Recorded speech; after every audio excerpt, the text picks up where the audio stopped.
Salut à tous, bienvenue dans Backcheck, le débrief. On va revenir, Stéphane, sur les deux demi-finales de ce soir. La finale, évidemment, de Play-Out et puis également la finale de Swiss League. Mais ce qui est sûr, c'est que ce soir, on a assisté à des scores quand même très serrés. Oui. Et quel retournement de situation. La douche d'eau froide dans les deux patinoires du canton Berne ce soir. Un revirement incroyable, 0-3 à 6-3 pour Lugano.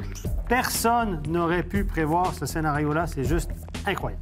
En effet, Lugano qui marque son premier point donc dans la série. Et puis Zurich tout simplement, qui reprend l'avantage de la glace au CP Berne, aussi dans un mano à mano de folie, avec des gestes qu'on pourrait qualifier quoi, qu'on n'aime pas trop voir sur le patinoire. En tout cas, on va en parler dans la presse de boulevard, très certainement demain. Et puis l'image du jour, bien sûr, c'est le premier point du HC Lugano avec le game winning goal signé Fazzini.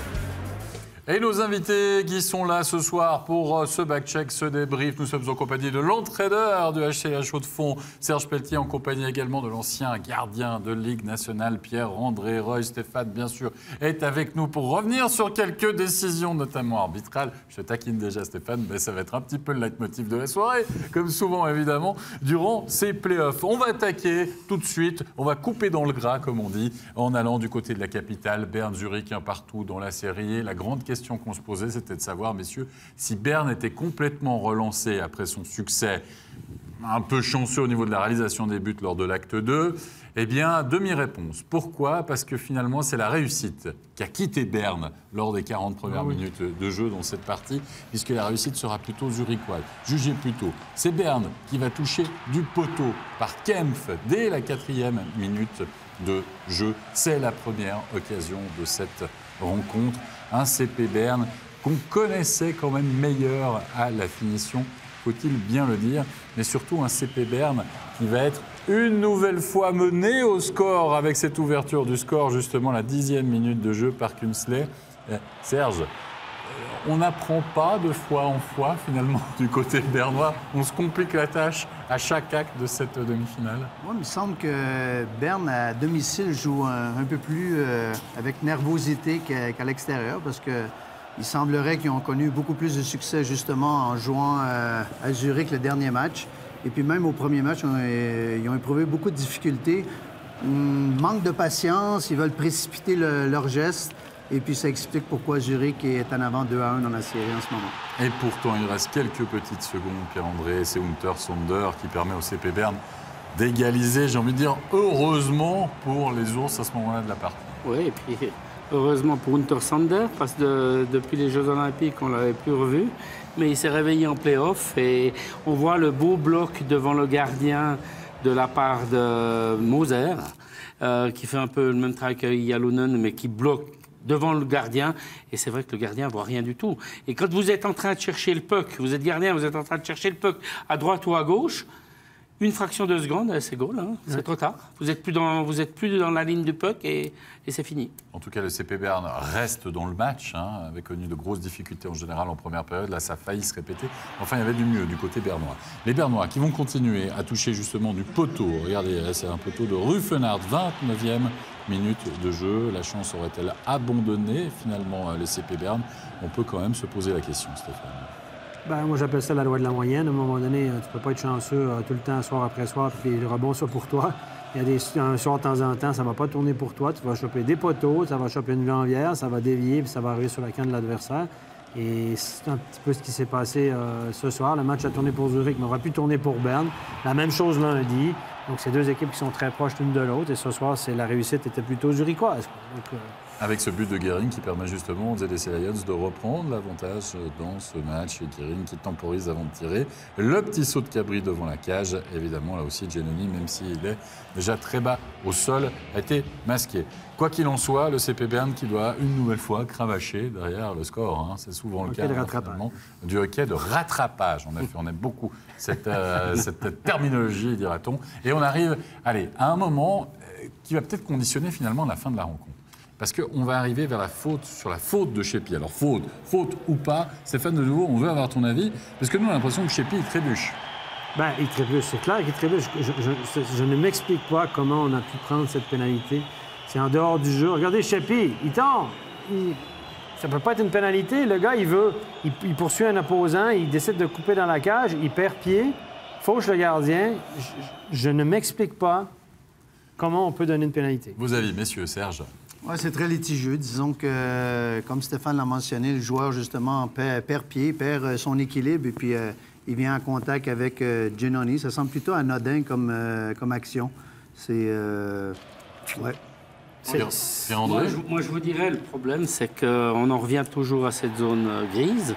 Quand on touche un gardien dans la zone bleue qui est marquée, en principe, tu prends une pénalité, mais là, pour moi, il n'y en a pas non plus. Non, c'est accidentel. C'est accidentel. Un contact accidentel. Donc, ça peut arriver.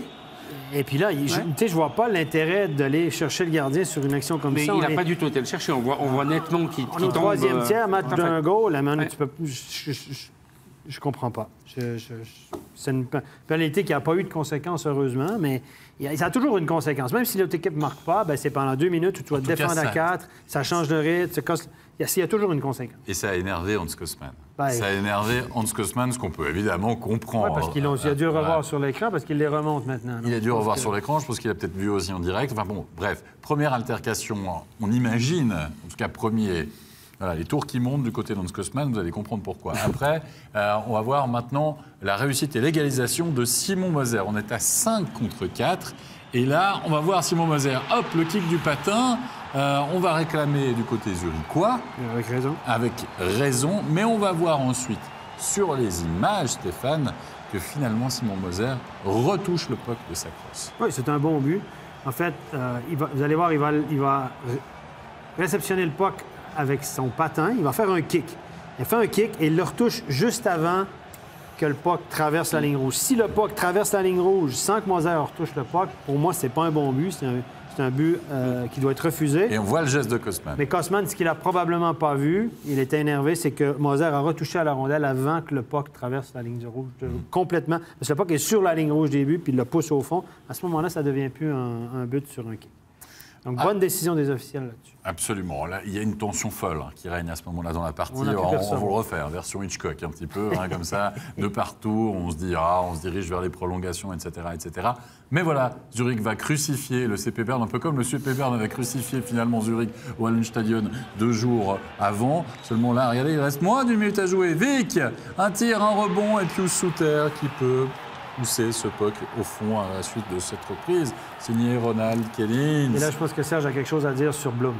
Oui, exactement. Je veux dire, j'ai mentionné tout à l'heure que Berne à domicile manque de patience. Et puis on voit ici sur l'action, Blum se permet de faire un pinch sur une passe directe du côté fort. Et puis bien entendu, il se fait prendre. Ça donne une attaque en surnombre.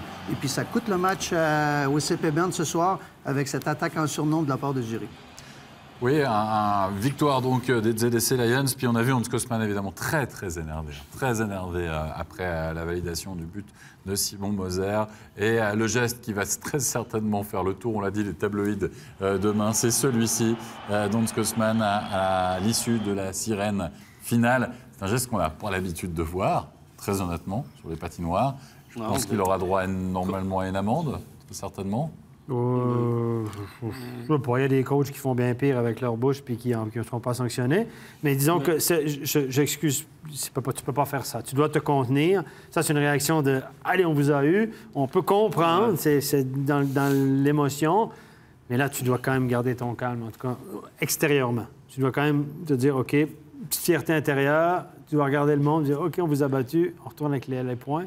Mais tu ne peux pas réagir comme ça, Serge. Mais je crois que le geste était en direction des arbitres Je pense aussi.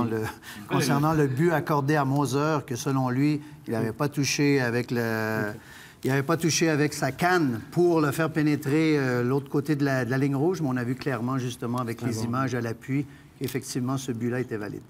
Allez, messieurs, on a une réaction à l'issue donc de cette défaite du côté du CP Berne, puisqu'on va écouter un joueur, justement, bernois. On va écouter tout de suite l'interview de Gaëtan Haas.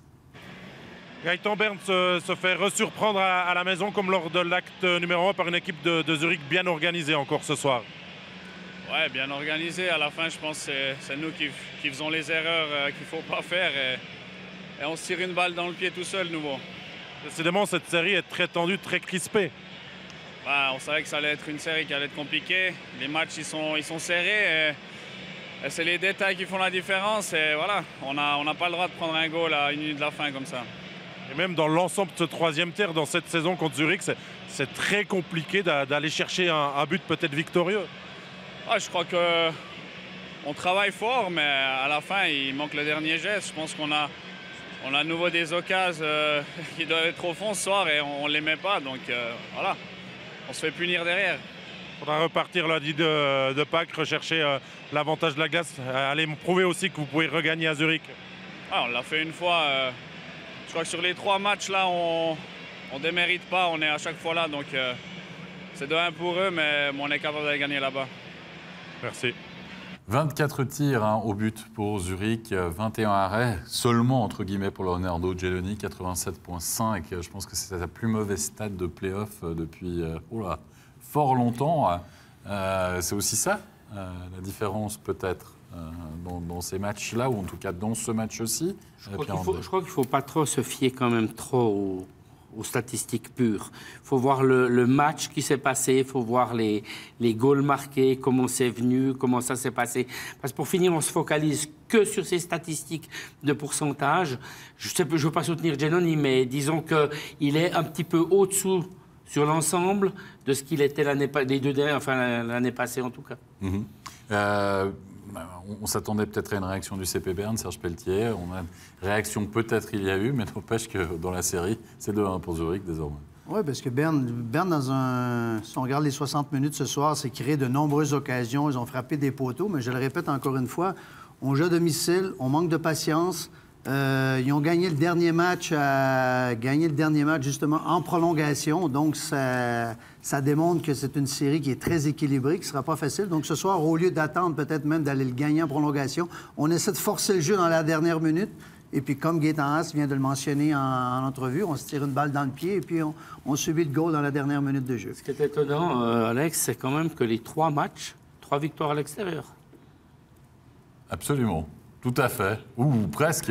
Non, Ambry a gagné. Non, je parle des 3 matchs de Berne. Les 3 matchs, pardon, de la série. On est dans cette série.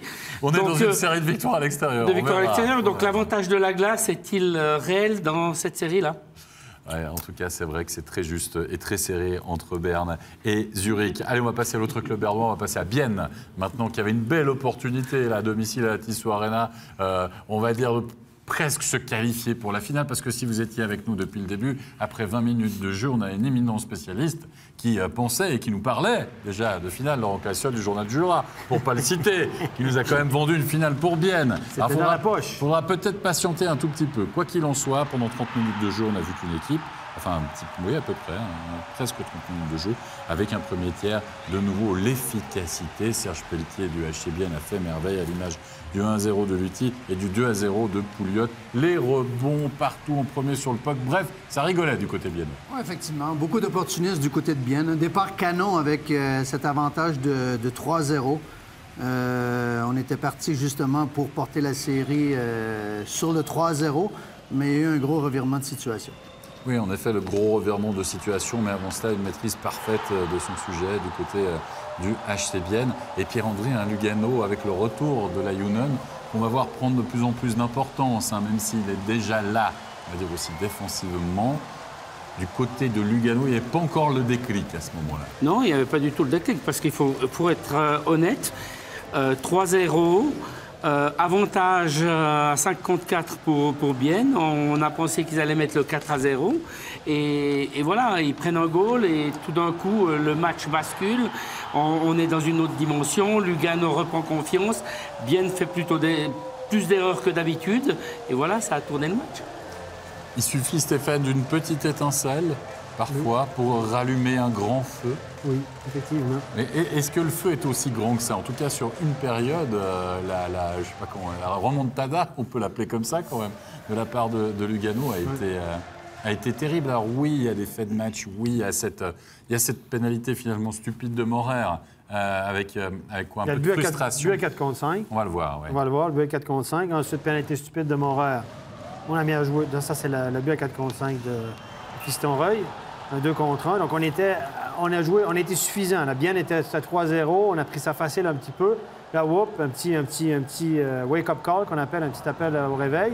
Et après ça, Morer, qui a été cherché par Lapierre toute la soirée après une pénalité stupide. On enfile le 2-3. Et là, on n'a pas très bien joué sur cette séquence-là non plus à 4 contre 5. Personne dans la ligne de shoot. Mathieu Chantré, le capitaine au grand cœur, était assis devant la cage, pas dans la ligne de shoot. Voilà.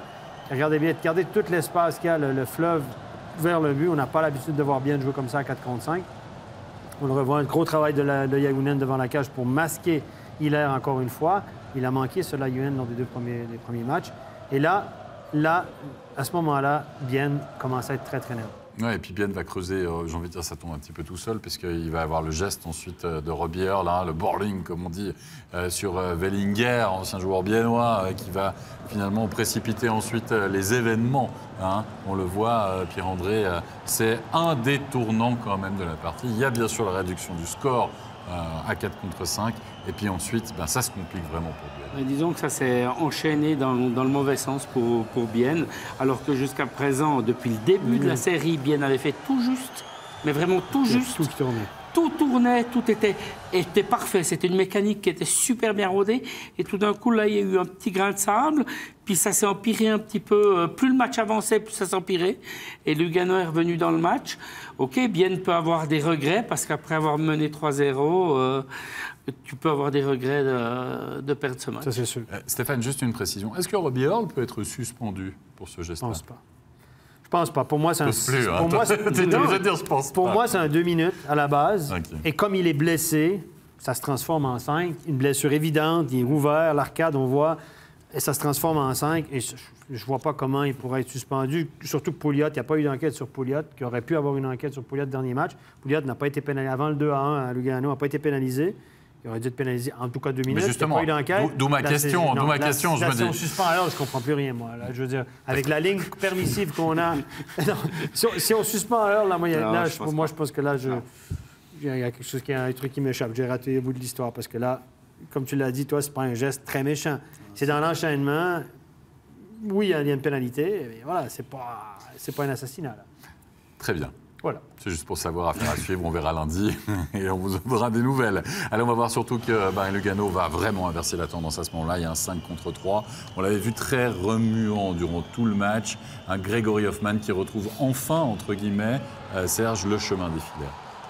Oui, effectivement.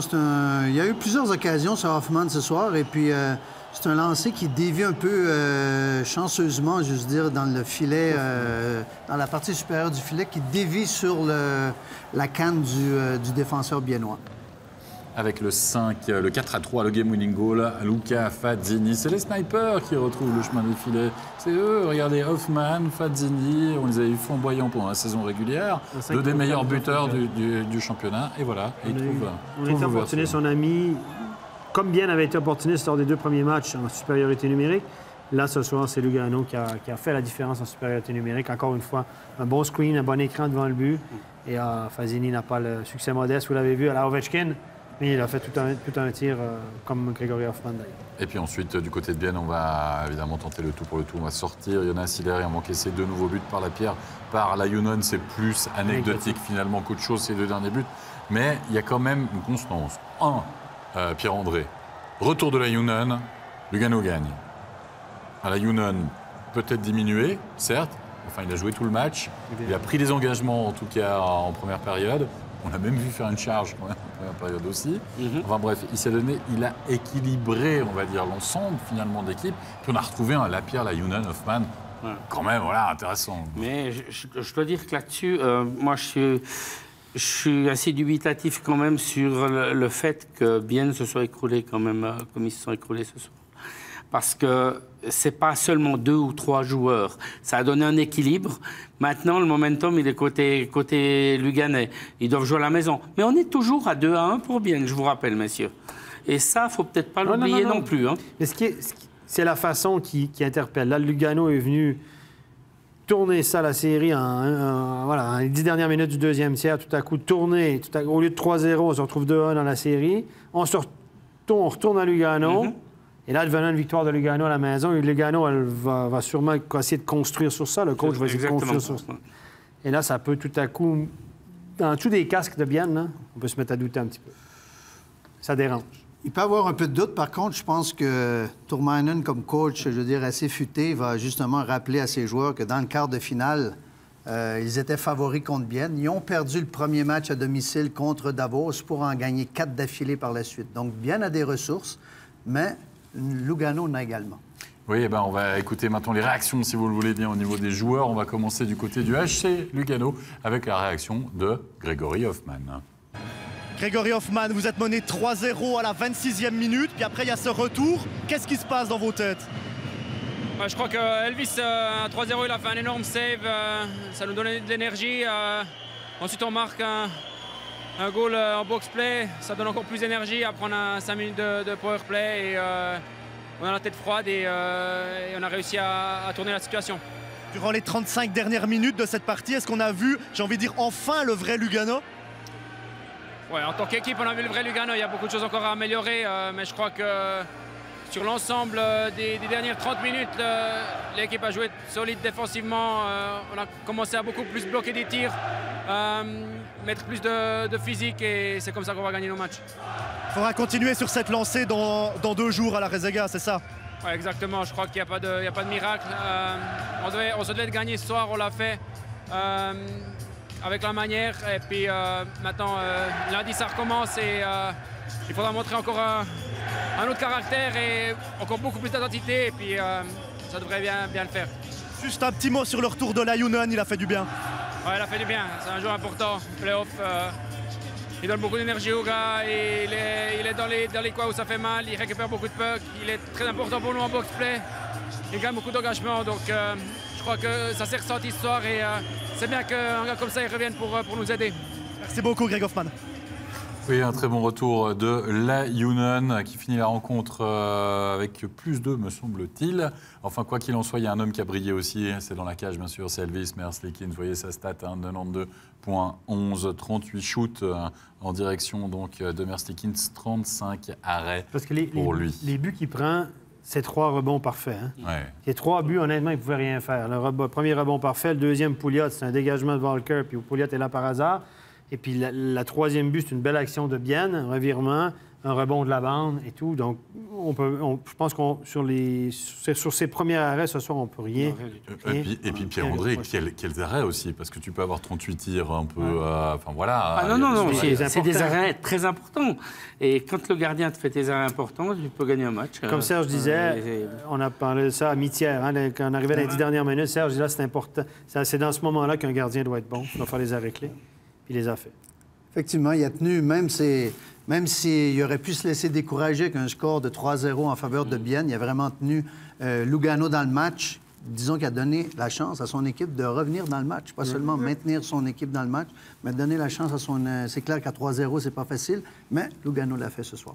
Oui, tandis que du côté de Bienne, eh bien, on doit réapprendre à perdre des matchs. Hein. Ça faisait un moment quand même. Je vous rappelle, ça faisait 6 matchs qu'on n'avait pas perdus quand même en play-off du côté biennois. On va écouter la réaction maintenant de Marc-Antoine Pouliot. Marc-Antoine Pouliot, vous menez 3-0 à la 26e minute et ensuite tout s'écroule. Qu'est-ce qui s'est passé? On a eu quelques pénalités coûteuses dans le 5 minutes et en ont profité. Écoute, ils ont des bons tireurs qui n'avaient pas marqué depuis le début de la série puis ils en ont profité. Est-ce que c'est ce but de Sébastien Reuil à 4 contre 5 qui fait le plus mal? Ah, c'est sûr que ça fait mal. En power play, encaisser un but, c'est un des pires feelings. Puis, Ouais, par la suite, ils ont marqué 3 buts de leur power play. Donc, ouais, ça a fait de la différence. Depuis de longs mois, il y a tout qui réussit à Bienne. Est-ce que ce soir, vous êtes redevenu humain? Alors, je pense qu'on a toujours été humain. Faut pas oublier que Lugano, c'est une très bonne équipe. Puis, écoute, il y avait l'énergie du désespoir. Puis, ouais, voilà, c'est 2-1 maintenant. Puis, faut oublier ce match-là le plus vite possible puis se concentrer pour lundi. Merci beaucoup, Marc-Antoine Pouliot. Oui, il y a eu 2 victoires de Davos, pas 6 victoires de suite quand même pour Bienne, mais enfin quoi qu'il en soit, victoire de Lugano ce soir qui relance en effet la série. On va faire le point justement sur ces séries de demi-finale. C'est Bienne qui tient toujours le couteau par la manche et Zurich qui a fait le break une nouvelle fois, mais Pierre-André nous l'a déjà supputé. Ça risque d'être une série où finalement chaque équipe gagne à l'extérieur. C'est déjà arrivé par le passé, on a déjà vu ça. Allez, on va s'intéresser maintenant, si vous le voulez bien, à la finale de play-out entre Ambry et Cloton. C'était 1-1 entre les 2 équipes. Chacune avait gagné à domicile et on a continué sur ce même rythme, dira-t-on, cette fois-ci, puisque Ambry s'est imposé face à Cloton ce soir dans un match qui a été serré, un petit peu à l'image de ce qu'on avait vu lors de la dernière partie. Mais Ambry a réussi à se sortir de ce piège, à sortir du piège du power play de Cloton. Serge, on le sait, c'était l'arme. On l'avait vu. Peut-être la seule qui reste du reste aux aviateurs durant cette saison, mais Santala toujours présent. Oui, effectivement, un tir de surréception de Santala du côté du gant pour battre Benjamin Kuntz. Il avait déjà marqué dans le match numéro 2 exactement de la même façon avec un tir sur réception de, comme on dit dans le jargon, de la pointe depuis la ligne bleue. Alors, c'est un joueur important pour Cloton et puis il démontre ce soir en ouvrant la marque à la Valacha. Elliot Berton qui va égaliser, présent devant le goal, la petite déviation subtile qui permet à son équipe, à Ambry, de revenir au score. Il y aura quand même 4 goals, messieurs, dans ces 20 premières minutes de jeu entre Ambry et Cloton. Un match, un premier tiers un peu foufou quand même, finalement, Pierre-André. Oui, c'est clair que les 2 équipes, on ne peut pas dire de toute façon que c'est des exemples de défense ou de... c'est pas pour rien que c'est les 2 dernières équipes de Liga 1. Mais c'est un peu journée porte ouverte au niveau du premier tiers. Ouais. Oui, avec Bianchi qui va donner l'avantage à Ambry Piotta avant que Salinen, on va le voir d'ici quelques instants, n'égalise là aussi à 5 contre 4, le fameux de partout. Et puis en général, Stéphane, quand il y a beaucoup de buts en première période, après, ça a tendance à se calmer. Bon, la tendance, c'est rare que tu des matchs de 6-6, la 2-2 en première période, c'est rare que tu as des matchs de 6-6, ça peut arriver. Mais souvent, les entraîneurs disent « OK, les boys, on ferme un peu les vannes, là. Arrêtons de donner des chances à gauche, à droite. Là, quand vous prenez trop de buts, souvent, ça vient on serre les boulons. Le message est clair, là, c'est arrêtons de donner des chances de marquer à l'autre équipe parce que les coachs sont assez nerveux quand c'est des buts des matchs portes ouvertes. Là, les coachs n'aiment pas trop, hein, Serge? Non, disons que ça nous permet le lendemain de faire beaucoup de vidéos. Ça nous donne beaucoup plus de boulot. C'est exactement ça. Mais là, c'est Ambry qui va passer l'épaule 3-2 grâce à Emerton en deuxième période, qui sera le game-winning goal. Il y aura encore un 4e but finalement dans la cage vide, marqué par Matt D'Agostini. Mais on le sait, Serge, c'est quand même des séries de la peur, hein, déjà, entre 2 équipes. On joue pour gagner, on joue surtout pour ne pas perdre, on a le sentiment dans ce genre de match. Effectivement, c'est très juste, Alex. Je veux dire, quand tu es impliqué dans une série de la sorte, tu dois absolument pas perdre. Et puis ça amène beaucoup de nervosité. Et puis, dans cette série-là, Ambry est parti très fort avec une victoire de 4-0 au premier match. Cloton est revenu au deuxième. Et puis ce soir, c'est fut encore très serré. Donc, le prochain match va être très excitant à Cloton. C'est peut-être un premier score de 4-0 qui a été un peu trompeur, finalement. Aussi sur cette série-là, il ne fallait pas penser parce que vous gagnez 4-0 le premier match que ça allait pousser en 4 matchs. Mais non, absolument pas. Et je peux vous dire quelque chose. Cette année, peut-être plus que les autres années, ils doivent les avoir, comme on dit, sous 0. Parce que celui qui va aller faire la finale contre la Ligue B, vous n'oubliez pas que, la Ligue B, la Swiss League, les 2 équipes ont posé leur dossier pour monter. On n'a pas Ajoie qui peut vous sauver sans jouer. Hein. Donc là, ça va être dur et la nervosité va encore monter. Plus la série va augmenter, plus ça va être pire dans cette série. On l'a vu d'ailleurs à la fin, là, il y a eu de la bagarre, ça s'est brassé dans la dernière minute. Il y a eu plusieurs escarmouches, plusieurs débuts de bagarre, etc. On a vu le but gagnant, c'est un très, très mauvais but de la part de Bolshauser. On l'a vu, vous l'avez vu, il n'était pas sur son poteau, échappe cette rondelle-là. Ça fait mal. Des matchs clés comme ça, un but qui peut faire toute la différence dans une série, dans une saison, ou même pour l'avenir d'un club, parce qu'on est rendu là, messieurs. Chaque but compte, chaque erreur peut être... Bon, ça peut tourner à la catastrophe. Il ne faut pas penser comme ça, mais évidemment, non, mais quand Stéphane, on l'analyse... ça peut être, entre guillemets, moins pire pour Cloton, qui ont déjà la moitié de l'équipe qui est loin, que le président voulait jouer l'année prochaine sans étrangers. Je crois qu'il faut peut-être qu'il se repose un petit peu la question de toutes les erreurs que Cloton a fait cette année, alors que Ambri Piotta a introduit Luca Cereda comme entraîneur, Duca comme chef technique et beaucoup de juniors. Donc il y a peut-être un avenir qui est un petit peu meilleur là en ce moment. Dernière statistique, celle des tirs. 40 tirs à 37 pour Cloton sur ce match. On a vu un premier tir vraiment porte ouverte. On l'a dit, 19 à 8 au niveau des tirs quand même pour Cloton en première période. Alors que vous jouez à domicile. Oui, c'est ça. Mais bon, il y avait des phases de powerplay aussi.